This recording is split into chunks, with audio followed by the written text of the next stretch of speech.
Yo, what is good, fam? Agent O here, and today I have the Sentinel Riobot series Space Knight Tekkaman Blade. I've actually been waiting for this to drop for like 3 years.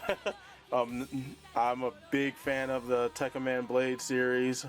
Watched it a lot back in the day. Actually saw it originally when it was Techno Man here in the States, and then tracked down the Japanese series and watched that because, man, when I watched at the time I didn't think it was bad, but the English dub is just awful. So I got the Japanese series and watched that, and I enjoyed it. It's got that old school. It is because it's pretty old, but it has that old school anime feel to it, and old school anime storytelling. But yeah, this is it. This is the box. Nothing really to write home about. There's some reflective, shiny, the Japanese kanji for the title of Tekkaman and all that. But yeah, this is it. Like I said, I've been waiting since Sentinel teased this like over 3 years ago. I waited patiently because I really wanted this figure for my collection. So let's get this box open and get to the review.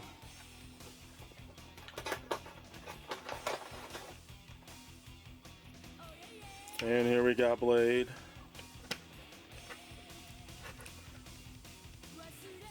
And yeah, I actually really dig this figure. So far, aesthetically, I think the colors are nice and bright and vibrant. There's not too much paint slop. There's a little bit of paint flecking on his shoulder, on the shoulder pad. It's like really hard to see.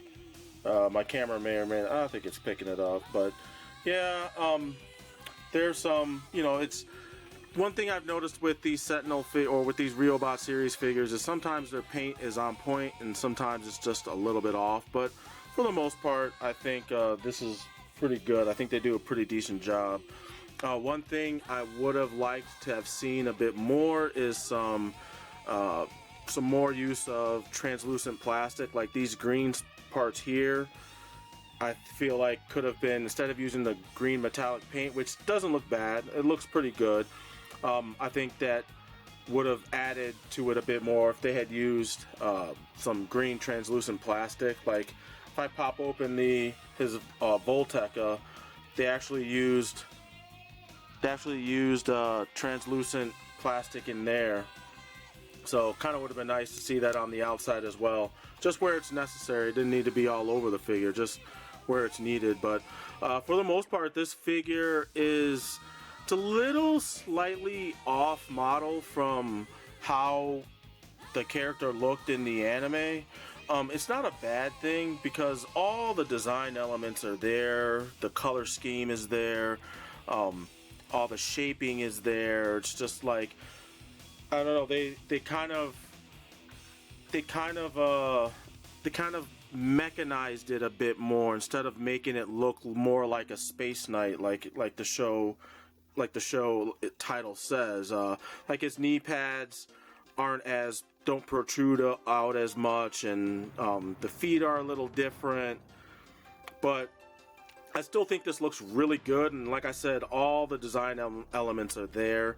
It's I have a Figma version of this figure, and that's a little closer to what this character looked like in the anime. But I like the small changes that they made with this toy. I think it's really, really good. Like I said, it's just something I noticed. It's like a little bit of a nitpick, but it's not enough that I'm like, oh my god, I can't. Like I don't want to keep this figure. Like I said, I like what they did with it. So yeah. Overall, I dig all that. Now, moving on to the articulation, you've got his head moves up and down about that much. Luckily, that back white piece is on a hinge. This back white piece here, so you can see it. It moves with the head, so as not to prevent its rotation. You can pretty much get it all the way around, but I wouldn't do that because I'm afraid of these accent pieces getting snagged on anything. These were actually really annoying to put on because they come in the package not on the head, and I'm not going to take them out to try and put them back in because, like I said, they're annoying to get in because they're small, they got pointy edges. I don't want to, you know, I've poked myself a couple times on this figure actually, which, you know, is whatever. Just be careful if you get this figure, if you decide to get it. But the way it fits in, like they actually give you directions. It's kind of funny that you needed installation directions on this figure, and I forgot to pull it out beforehand. But let's move them out of the way for a minute. But yeah, the way it fits into like a one rectangle shaped peg hole, and both pieces have to peg into that one peg hole.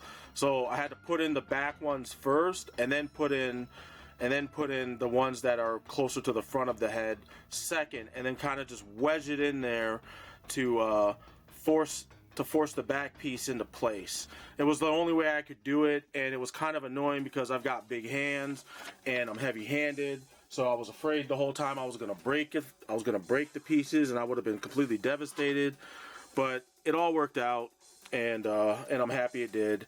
But moving on, you've got some butterfly joint movement in the shoulder, some up and down as well.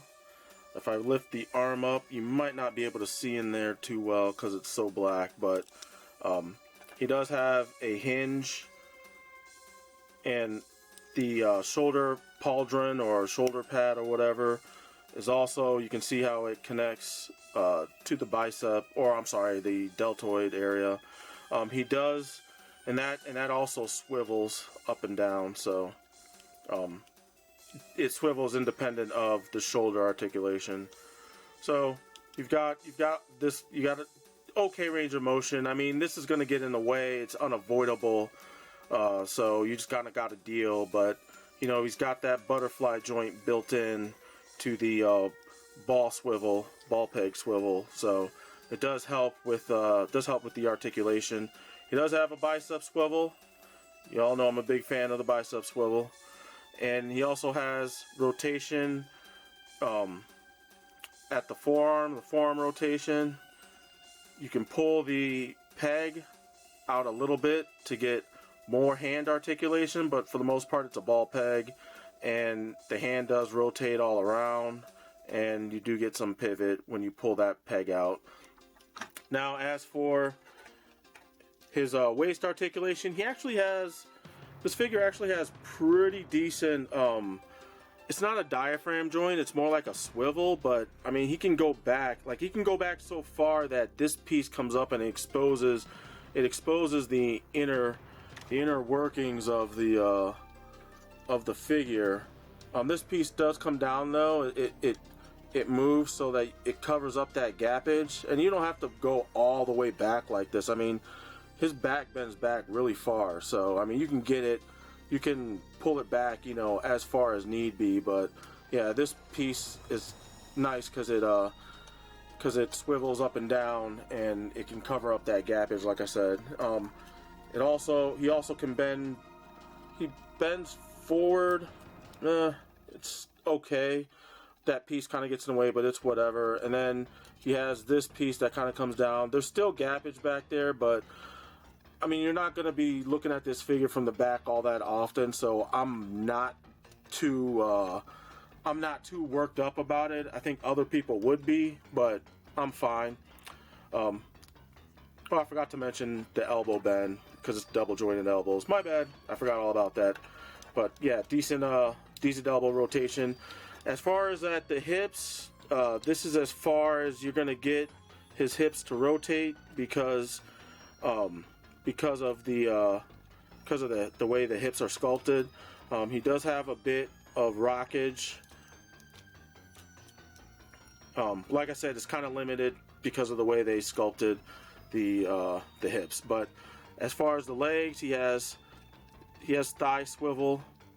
The thigh swivel is built in almost up close to the hips. But if you need more articulation, like say you want to get him into some kneeling poses, the legs the legs slide out so that you can bend his leg up higher. If they're in, they don't bend as high, so pull them out and then you can get them up higher. You can get a more natural kneeling pose, which is always nice, always good. He's got double jointed knees, so he gets that much of a bend.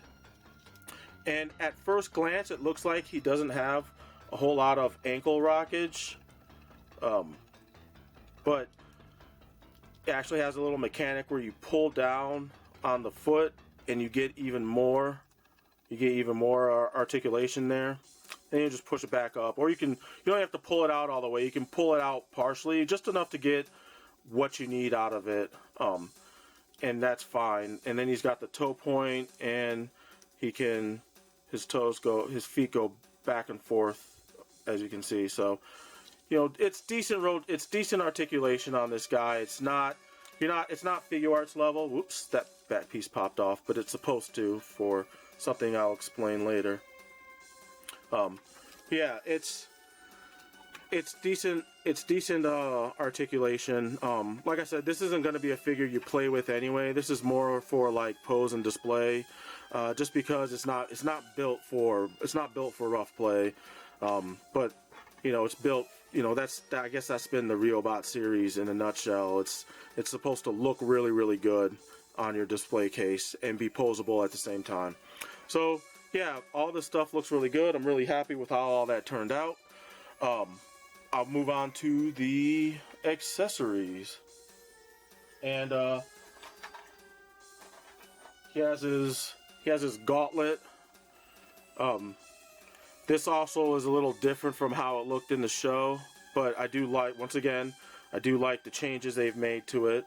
Would have been nice if they'd used translucent plastic here, but there is a little peg hole there on purpose, because he also comes with this bendy wire that is his I think it's his grappling spike is what they called it in the show. I think he only used it like one time in the show, but it does go into the hole, into the little peg hole that's there in the front, and then you just bend it however into whatever shape you want. But yeah, it works. And this gauntlet fits on two places. It can fit on either arm. There's the rectangular peg hole on each side. I usually put it on the left because that's where I always see it in the artwork. And there's a little small slotted peg that it fits in. I won't put it in all the way because it fits in there really, really snug. But it is on a hinge, so you can get some rotation out of it if you need to move it out of the way while you're posing. And yeah, looks really nice. And it also pegs in on the back. Like I said, see, I said it. I even put it in all the way, and whoop, there we go. Now it fell out. But yeah, it also pegs in on the back, and I will show that as well. Right back here on the hip, this piece comes out, and there's another piece that goes onto the gauntlet.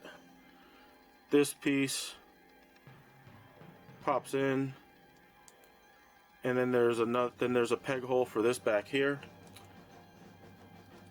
You just plug it in, and you can adjust it. You can have it go down or up. It's supposed to sit up like so, and that way, that way it's accurate to all the artwork and how it looked on the show and everything. Now, he also comes with his tech lance, and this is nice. Paint apps look pretty good. Kind of maybe could have used another coat of this yellowish orange. I know there's a little bit of it's not as defined as it could be, but it's not bad. Still looks pretty decent. Like I said, that's just me digging in my bag of nits. It still looks really good, but I've always loved the look of his tech lance, and this is actually pretty damn sharp, so yeah, be careful. And it's kind of fragile, but It also splits into two, and it comes with these extra pegs that he comes with two of these, and they're square pegs, so they only fit in one way, and they stay. And he comes with two of them so that you can dual weld these. I'm only showing the one, but yeah. So he has that as well, and like I said, I'm happy with the way that all looks and the way it turned out. And he also has, he comes with 3 sets of hands total. He has his fist hands, that the defaults that I showed in that are on the figure right now.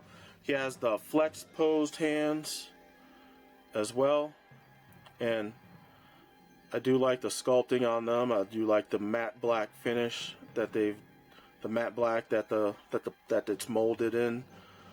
Looks really nice. And then he has his holding things hands for the Tech Lance and whatnot. I kind of like that they fit in kind of angled, so that you can kind of make it point somewhat. But yeah, these look good too. And man, I feel like I'm forgetting something, but I think that's it.